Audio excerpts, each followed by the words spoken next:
अस्सलाम वालेकुम स्टूडेंट्स, कैसे हैं आप लोग? उम्मीद है आप सब खैरियत से होंगे। I am Saida Kamran Nadeem, I am your biology teacher for class 9th। Today we are going to discuss the affect of pH on enzyme activity. Students, आज हम ये पढ़ने जा रहे हैं कि किस तरह पीएच किसी भी रेट ऑफ रिएक्शन को अफेक्ट करती है, और ये रिएक्शन जो हम पढ़ेंगे ये अनकैटेलाइज्ड केमिकल रिएक्शन नहीं होगा, बल्कि ये होगा कैटेलाइज्ड केमिकल रिएक्शन, मतलब ऐसा रिएक्शन जिसमें एंजाइम्स प्रेजेंट होंगे, और हम इसीलिए इसको कहेंगे कि ये कैटेलाइज्ड केमिकल रिएक्शन है। और हम ये देखेंगे कि किस तरह किसी भी केमिकल रिएक्शन की जो पीएच वैल्यू है वो इस एंजाइम की एक्टिविटी को अफेक्ट करेगी। इसके बाद हम रिवाइज करेंगे अपने टॉपिक्स जो कि हैं टेम्परेचर का अफेक्ट और सबस्ट्रेट की कंसंट्रेशन का अफेक्ट किसी भी एंजाइम कैटेलाइज्ड रिएक्शन के रेट पर। क्योंकि स्टूडेंट्स, हमें पता है कि ये तीनों टॉपिक्स सब टॉपिक्स हैं एक ही टॉपिक के, जो कि है factors affecting the enzyme catalysed reaction rate,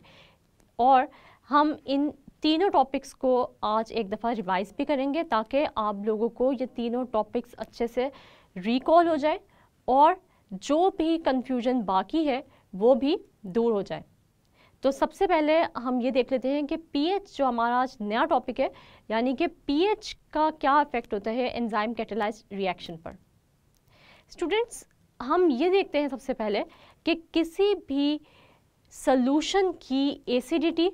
या फिर अल्कलिनिटी डिपेंड करती है उसकी पीएच पर, यानी कोई भी सॉल्यूशन कितना एसिडिक है या कितना अल्कलाइन है ये हमें अंदाज़ा होता है उसकी पीएच वैल्यू को मेजर करके। जैसे हम एग्जांपल लेते हैं एक प्योर वाटर के सैंपल की। अगर हम ये देखें कि ये वाटर एसिडिक है, न्यूट्रल है या फिर ये अल्कलाइन है, तो हम इसकी पीएच वैल्यू को मेजर करेंगे। जब हम प्योर वाटर की पीएच वैल्यू को मेजर करते हैं तो हमें पता चलता है कि प्योर वाटर की पीएच वैल्यू होती है 7। इसका मतलब ये हुआ कि ये प्योर वाटर न्यूट्रल है। लेकिन अगर इस वाटर की पीएच वैल्यू 7 से कम आ जाए तो इसका मतलब ये होगा कि ये वाटर एसिडिक है, और अगर ये वैल्यू यानी पीएच वैल्यू 7 से ज़्यादा आ जाए वाटर की तो इसका मतलब ये होगा कि ये वाटर हमारे पास अल्कलाइन इन नेचर है। इस तरह हमें पता चल जाएगा कि ये वाटर यानी ये जो हमारे पास गिवन सॉल्यूशन है ये हमारे पास एसिडिक है या फिर अल्कलाइन इन नेचर है, और ये किस तरह अफेक्ट करेगा हमारे एंजाइम कैटेलाइज्ड रिएक्शन के रेट को। स्टूडेंट्स, जिस तरह हर एंजाइम का एक अपना ऑप्टिमम टेम्परेचर होता है, यानी कि वो टेम्परेचर जो कि किसी भी रिएक्शन के रेट को अफेक्ट करता है, और ऑप्टिमम टेम्परेचर हमने कैसे डिफाइन किया था कि किसी भी एंजाइम का वो स्पेसिफिक टेम्परेचर जिस पर एंजाइम मैक्सिमम एक्टिविटी शो करता है, तो उसको हमने नाम दिया था ऑप्टिमम टेम्परेचर का। इसी तरह हमारे पास हर एंजाइम की एक स्पेसिफिक ऑप्टिमम पीएच होती है, मतलब ऐसी पीएच वैल्यू जिस पर कोई भी एंजाइम मैक्सिमम एक्टिविटी शो करेगा उसको हम कहेंगे कि ये इसकी ऑप्टिमम पीएच वैल्यू है। तो ऑप्टिमम पीएच को हम कैसे डिफाइन कर सकते हैं? The pH value eight which an enzyme shows its maximum activity is called its optimum pH value. Students, अगर हम बात करें उन एंजाइम्स की जो कि स्टमक में काम कर रहे हैं, तो वो ज़्यादातर एसिडिक पीएच वैल्यू पर मैक्सिमम एक्टिविटी शो करेंगे, यानी हमेशा उनकी पीएच वैल्यू 7 से कम होगी, यानी 7 हमारे पास न्यूट्रल पीएच शो करती है। लेकिन अगर ये वैल्यू कम होगी तो इसका मतलब ये हुआ कि ये पीएच वैल्यू एसिडिक है, तो इसका मतलब ये हुआ कि स्टमक में काम करने वाले एंजाइम्स अपनी एक्टिविटी शो करते हैं एसिडिक एनवायरनमेंट में। लेकिन अगर हम ये बात करें कि स्मॉल इंटेस्टाइन में काम करने वाले एंजाइम्स अपनी ऑप्टिमम पीएच क्या शो कर रहे हैं या वो अपनी मैक्सिमम एक्टिविटी किस पीएच पर शो कर रहे हैं, तो हम ये देखेंगे कि स्मॉल इंटेस्टाइन में काम करने वाले एंजाइम्स ज़्यादातर क्या होते हैं, अल्कलाइन इन नेचर होते हैं, यानी कि वो अपनी मैक्सिमम एक्टिविटी शो करते हैं अल्कलाइन कंडीशंस में, यानी उनकी पीएच वैल्यू 7 से ज़्यादा होती है। इसलिए हम ये कहते हैं कि ये पीएच वैल्यू अल्कलिनिटी शो कर रही है या फिर ये अल्कलाइन पीएच वैल्यू है। स्टूडेंट्स, हम ये देखते हैं कि किसी भी रिएक्शन रेट को अगर हमने मेजर करना है और हमने ये देखना है कि ये किस पीएच पर जो है वो मैक्सिमम एक्टिविटी शो कर रही है, तो हम एक ग्राफ ड्रॉ करते हैं आपके सामने और हम ये देखते हैं कि क्या उसका जो रिएक्शन रेट है वो एक स्पेसिफिक पीएच पे जाकर मैक्सिमम एक्टिविटी शो करेगा, किस पीएच वैल्यू पर वो कम एक्टिविटी शो कर रहा है और किस पीएच वैल्यू पर वो अपनी एक्टिविटी को डिक्रीज शो कर रहा है। तो हमारे पास एक ग्राफ आप लोग को नज़र आ रहा है जिसकी एक्स एक्सिस पर हमारे पास है पीएच और उसके वाई एक्सिस पर आप लोगों को rate of enzyme catalysed reaction नज़र आ रहा है। हम ये देखते हैं कि जब इस रिएक्शन की पीएच यानी ये जो जिस सॉल्यूशन में ये रिएक्शन हो रहा है उसकी पीएच 0 है, उस वक्त हम ये देखते हैं कि रिएक्शन रेट भी क्या है, 0 है, यानी अभी रिएक्शन स्टार्ट नहीं हुआ। जब ये पीएच बढ़ती जा रही है तो रेट ऑफ रिएक्शन भी आपको बढ़ता हुआ नज़र आ रहा है, यानी ये स्लोप आपको ऊपर जाती हुई नज़र आ रही है। लेकिन हम ये देख रहे हैं कि एक स्पेसिफिक पीएच वैल्यू पर आपको एक पीक नज़र आ रही है, यानी आपको ये स्लोप मैक्सिमम वैल्यू पर नज़र आ रही है। इसका मतलब ये हुआ कि ये वो पीएच है जिस पर ये एंजाइम आपको मैक्सिमम एक्टिविटी शो कर रहा है अपनी, और इस पीएच को हम नाम दे रहे हैं इस एंजाइम की ऑप्टिमम पीएच का। लेकिन जैसे ही हम देखते हैं कि पीएच वैल्यू इस ऑप्टिमम पीएच से ज़्यादा होती है तो आपको फ़ौरन ये रिएक्शन रेट नीचे आता हुआ दिखाई दे रहा है। इसका मतलब ये हुआ कि अब मज़ीद अगर हम पीएच वैल्यू बढ़ाएंगे, ऑप्टिमम पीएच से ज़्यादा करेंगे, तो ये रेट ऑफ रिएक्शन नीचे आता जाएगा, यानी कि डिक्रीज़ होता जाएगा। इसका मतलब ये हुआ कि अब एंजाइम बजाय अपनी एक्टिविटी बढ़ाने के अपनी एक्टिविटी कम कर देगा। और हम ये देखते हैं कि ऐसा क्यों होगा, आखिर क्या वजह है कि मज़ीद पीएच बढ़ाने से ये रेट ऑफ रिएक्शन बढ़ नहीं रहा, बल्कि ये एंजाइम कैटालाइज्ड रिएक्शन अपनी एक्टिविटी कम शो कर रहा है और ये स्लोप आपको बिल्कुल नीचे आती हुई दिखाई दे रही है। और एक पॉइंट ऐसा आया है कि ये बिल्कुल 0 को टच कर जाएगी, मतलब ये रिएक्शन रिटार्ड हो जाएगा, मतलब स्टॉप हो जाएगा। इसका मतलब ये हुआ, इस ग्राफ से हमें ये पता चलता है कि कोई भी एंजाइम अपनी मैक्सिमम एक्टिविटी शो करता है अपनी ऑप्टिमम पीएच पर, और अगर हम मज़ीद इससे ज़्यादा पीएच बढ़ाते हैं तो ये रिएक्शन रेट कम होता जाता है और एंजाइम क्या होता जाता है, डीनेचर होता जाता है। स्टूडेंट्स, ऐसा क्यों होता है? जैसे हम लोगों ने टेम्परेचर के अंदर पढ़ा था कि अगर हम ऑप्टिमम टेम्परेचर से ज़्यादा टेम्परेचर करते हैं तो एंजाइम का स्ट्रक्चर हो जाता है डीफॉर्म, यानी वो एंजाइम डीनेचर हो जाता है और उसकी जो प्रोटीन्स होती हैं जो कि एंजाइम को बना रही होती हैं वो क्या हो जाती हैं, डीनेचर हो जाती हैं, यानी डीफॉर्म हो जाती हैं, अपना स्ट्रक्चर खो देती हैं, जिसकी वजह से हम देखते हैं कि मज़ीद सबस्ट्रेट इस एंजाइम के साथ बाइंड नहीं कर सकता क्योंकि इसकी एक्टिव साइट का स्ट्रक्चर बिल्कुल ही डीफॉर्म हो जाता है। इसी तरह हम ये भी देखते हैं कि जिस तरह टेम्परेचर ने अफेक्ट किया उसकी एक्टिव साइट पर, यानी एंजाइम की एक्टिव साइट को बिल्कुल डीफॉर्म कर दिया, डिस्ट्रक्ट कर दिया, इसी तरह हम ये देखते हैं कि यहाँ पर पीएच की जो वैल्यू होगी वो एंजाइम की एक्टिव साइट की आयोनाइजेशन कर दी गई, यानी हम ये देखेंगे कि यहाँ पर भी एक्टिव साइट डिस्ट्रक्ट हो जाएगी और इस एक्टिव साइट की आयोनाइजेशन हो जाएगी, यानी चार्ज जो पहले मौजूद था इस एक्टिव साइट पर वो डिस्टॉर्ट हो जाएगा, यानी वो बिल्कुल टूट जाएगा या वो चार्जिंग जो है वो बिल्कुल क्या हो जाएगी, ख़त्म हो जाएगी, यानी बिल्कुल चेंज हो जाएगी। अब हम देखेंगे कि ये एक्टिव साइट अपनी आयनाइजेशन की वजह से, यानी एक्टिव साइट के आयंस जो है वो ब्रेक हो जाएंगे और उनकी जो बॉन्डिंग है वो टूट जाएगी। इस वजह से अब मज़ीद सबस्ट्रेट मॉलिक्यूल इस एक्टिव साइट के साथ बाइंड नहीं कर सकता और अपने प्रोडक्ट में कन्वर्ट नहीं हो सकता। तो हम ये कहेंगे कि अब यहाँ पर ये वो पॉइंट आ गया है जिस पर मज़ीद रेट ऑफ रिएक्शन आप लोगों को होता हुआ नहीं दिखाई देगा, यानी रिएक्शन जो है वो आपको होता हुआ नहीं दिखाई देगा, रेट ऑफ रिएक्शन इंक्रीज होता हुआ नहीं दिखाई देगा और ये रिएक्शन हो जाएगा बिल्कुल ही रिटार्ड, यानी बिल्कुल ही स्टॉप हो जाएगा। स्टूडेंट्स, हम ये देखते हैं कि मैं आप लोगों को यहाँ पर कुछ एंजाइम्स की एग्जांपल्स दूंगी कि कौन से एंजाइम्स की ऑप्टिमम पीएच जो है वो क्या है। जैसे अगर हम अमाइलेज एंजाइम की बात करें तो आप लोगों को पता है कि अमाइलेज एंजाइम स्टार्च की ब्रेकडाउन में हेल्प करता है और ये अपनी मैक्सिमम एक्टिविटी शो करता है 7 pH पर। अगर हम 7 से pH को कम कर देंगे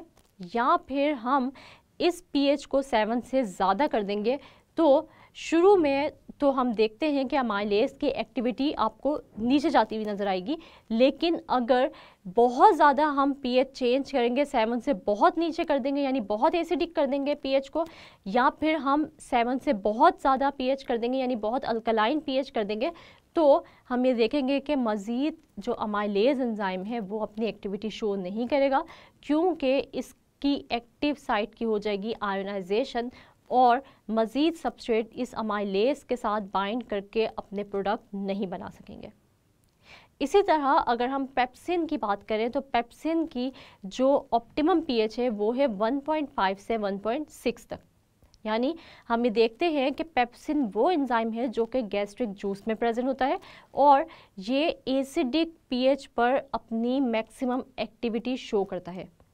लेकिन अगर इसकी पीएच को हम 1.5 से हम बढ़ा देंगे या फिर हम मज़ीद कम कर देंगे तो फिर ये अपनी एक्टिविटी शो नहीं करेगा और ये अपना काम रोक देगा, क्योंकि इसकी भी एक्टिव साइट हो जाएगी आयोनाइज और मज़ीद सबस्ट्रेट प्रोडक्ट्स में कन्वर्ट नहीं हो सकेंगे। इसी तरह अगर हम लाइपेज एंजाइम की बात करें, यानी वो एंजाइम जो कि लिपिड्स की ब्रेकडाउन करते हैं और वो लिपिड्स को कन्वर्ट करते हैं ग्लिसरॉल और फैटी एसिड के मॉलिक्यूल्स में, तो इसकी जो ऑप्टिमम पीएच हमें नज़र आती है वो है 4 से 5। अगर हम पीएच वैल्यू को 4 या 5 से ज़्यादा कम या फिर बहुत ज़्यादा ऊपर कर देंगे तो लाइपेज की भी एक्टिव साइट्स की आयोनाइजेशन हो जाएगी और लाइपेज भी अपनी एक्टिविटी को खो देगा। इसी तरह हम कैटालेज एंजाइम की बात करते हैं जो कि पेरोक्साइड की ब्रेकडाउन में हेल्प करता है। तो कैटालेज एंजाइम की जो ऑप्टिमम पीएच है वो है 9 और अगर हम पीएच वैल्यू को चेंज करेंगे यानी कैटालेज को ऐसे सोल्यूशन में डाल देंगे जो कि पीएच वैल्यू 7 से कम या ज़्यादा रखता होगा, तो कैटालेज भी अपनी एक्टिविटी शो नहीं करेगा और इसका भी रिएक्शन जो है वो क्या हो जाएगा, रिटार्ड हो जाएगा यानी स्टॉप हो जाएगा। स्टूडेंट्स, आज हमने ये देखा कि पीएच किस तरह अफेक्ट करती है किसी भी एंजाइम कैटालाइज्ड रिएक्शन को। अपने पिछले लेक्चर्स में हम लोगों ने टेम्परेचर को भी स्टडी किया, टेम्परेचर के इफ़ेक्ट को मैंने इस लेक्चर में आपको थोड़ा थोड़ा रिकॉल भी कराया। अब हम एक दफ़ा रिकॉल कर लेते हैं कि सबस्ट्रेट की कंसंट्रेशन किस तरह एंजाइम कैटालाइज्ड रिएक्शन को अफेक्ट करती है। तो हमने पढ़ा था कि किसी भी रिएक्शन का रेट, यानी ऐसा रिएक्शन जो कि एंजाइम कैटालाइज्ड है उसका रिएक्शन रेट जो होता है वो डिपेंड करता है सबस्ट्रेट की कंसंट्रेशन पर भी। लेकिन अगर हमारे पास क्या हो, लिमिटेड या कांस्टेंट नंबर हो एंजाइम्स का, हम देखते हैं कि अगर एक कांस्टेंट या एक लिमिटेड नंबर में एंजाइम्स प्रेजेंट हैं तो हम अगर सबस्ट्रेट की कंसंट्रेशन एक लिमिट तक बढ़ाते जाएंगे तो सबस्ट्रेट्स अपनी अपनी एक्टिव साइट्स के साथ आके बाइंड करेंगे और प्रोडक्ट्स में कन्वर्ट होंगे और रेट ऑफ रिएक्शन बढ़ता जाएगा। लेकिन अगर एक ऐसा पॉइंट आ गया कि जब सारी की सारी active sites of enzymes fully occupy हो जाएंगी तो मज़ीद सबस्ट्रेट की कंसंट्रेशन को इंक्रीज़ करने से ये रेट ऑफ रिएक्शन इंक्रीज़ नहीं होगा और हम ये कहेंगे कि ये एक्टिव साइट्स का सैचुरेशन पॉइंट है, या फिर हम यूँ कहेंगे कि ये है saturation of active sites of enzyme, या हम ये भी कह सकते हैं कि ये है सैचुरेटेड एक्टिव साइट्स। फिर मज़ीद सबस्ट्रेट को बढ़ाने से भी सबस्ट्रेट मॉलिक्यूल्स को एंजाइम्स की एक्टिव साइट्स अवेलेबल नहीं होंगी और मज़ीद सबस्ट्रेट प्रोडक्ट्स में कन्वर्ट नहीं हो सकेगा। स्टूडेंट्स, अब मैं आप लोगों से एक छोटा सा क्विज ले लेती हूँ इस टॉपिक से, और मैं पूछती हूँ आपसे पहला सवाल।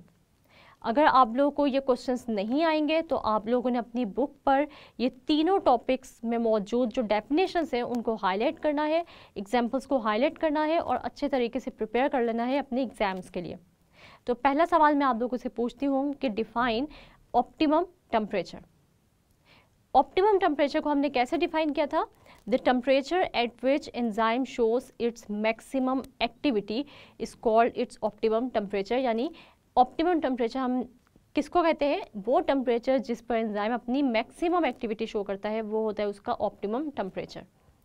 और अगर मैं आप लोगों से पूछूं कि what is denaturation of an enzyme, तो आप लोगों को पता होना चाहिए कि डीनेचरेशन क्या होती है, कि it is the destruction of 3 dimensional structure of an enzyme. यानी जब भी हम हाई टेम्परेचर देते हैं किसी भी एंजाइम को और उसका 3 डायमेंशनल स्ट्रक्चर डिस्ट्रक्ट हो जाता है, तो हम ये कहते हैं कि ये इसकी डीनेचरेशन हो गई है, यानी अब इसका स्ट्रक्चर या इसकी शेप जो है वो डीफॉर्म हो गई है और अब ये मज़ीद किसी भी सबस्ट्रेट को अपने साथ बाइंड करने के काबिल नहीं रहा और ये सबस्ट्रेट प्रोडक्ट में कन्वर्ट नहीं हो सकता। इसके बाद व्हाट इज़ ऑप्टिमम पीएच? तो ऑप्टिमम पीएच क्या है कि the pH value eight which an enzyme shows its maximum activity is called its optimum pH value। तो कोई भी ऐसी pH वैल्यू जिस पर एंजाइम अपनी मैक्सिमम एक्टिविटी शो करेगा उसको हम कहेंगे इसकी ऑप्टिमम pH वैल्यू। फिर मैंने आप लोगों को आज के लेक्चर में कुछ एग्जांपल्स भी दी कि पेप्सिन जो है वो क्या करता है, पेप्सिन अपनी मैक्सिमम एक्टिविटी शो करता है एसिडिक कंडीशंस में, और हमने ये देखा कि ट्रिप्सिन अपनी मैक्सिमम एक्टिविटी शो करता है अल्कलाइन कंडीशंस में, और हमने ये भी पढ़ा कि कैटालेज की जो ऑप्टिमम पीएच है वो है 7। इसी तरह अमाइलेज की जो पीएच वैल्यू जो ऑप्टिमम है वो है 7, और पेप्सिन की है 1.5 से 1.6, और लाइपेज की जो पीएच वैल्यू ऑप्टिमम है वो है 4 to 5। और मैं आप लोगों को आज एक छोटी सी एक्टिविटी दे देती हूँ। आप लोगों ने जो है वो क्या करना है, आप लोगों ने सर्च करना है एंजाइम्स को, और आपने एक टेबल की फॉर्म में एंजाइम्स, एक तरफ एंजाइम्स के नेम्स लिखते हैं और दूसरी तरफ आप लोगों ने उन एंजाइम्स का ऑप्टिमम टेम्परेचर और ऑप्टिमम पीएच वैल्यू जो है वो लिखनी है। इस तरह आप लोग की इंफॉर्मेशन में इजाफा हो जाएगा और आप लोग की ये एक्टिविटी भी हो जाएगी और आप लोग को पता होगा कि कौन से एंजाइम का ऑप्टिमम टेम्परेचर क्या है, यानी किस टेम्परेचर पर वो बेस्ट काम करता है या फिर मैक्सिमम एक्टिविटी शो करता है। और इसी तरह आप लोग को ये भी अंदाज़ा हो जाएगा कि कौन से एंजाइम की ऑप्टिमम पीएच वैल्यू क्या है, यानी किस पीएच वैल्यू पर वो एंजाइम जो है वो मैक्सिमम एक्टिविटी शो करता है। तो ये एक्टिविटी भी आप लोगों ने ज़रूर करनी है और ये क्वेश्चंस भी आप लोगों ने अच्छे तरीके से तैयार कर लेने हैं, क्योंकि इसमें आप लोगों का ही फ़ायदा है। स्टूडेंट्स, आज हमने ये देखा कि पीएच वैल्यू या फिर पीएच किसी भी सॉल्यूशन की किस तरह अफेक्ट करती है एंजाइम की एक्टिविटी को, और एंजाइम की एक्टिविटी के अफेक्ट होने की वजह से किस तरह रेट ऑफ रिएक्शन अफेक्ट होता है। हमने देखा कि हर एंजाइम की अपनी एक स्पेसिफिक पीएच वैल्यू होती है, यानी इसका मतलब ये हुआ कि हर एंजाइम एक स्पेसिफिक पीएच वैल्यू पर मैक्सिमम एक्टिविटी शो करता है और इस पीएच वैल्यू को हम कहते हैं कि ये एंजाइम की ऑप्टिमम पीएच है। स्टूडेंट्स, मुझे उम्मीद है आप लोगों को आज के लेक्चर की अच्छे से समझ आई होगी। अगले लेक्चर तक के लिए अपना बहुत सारा ख्याल रखिएगा और मुझे दुआओं में याद रखिएगा। तब तक के लिए अल्लाह हाफ़िज़।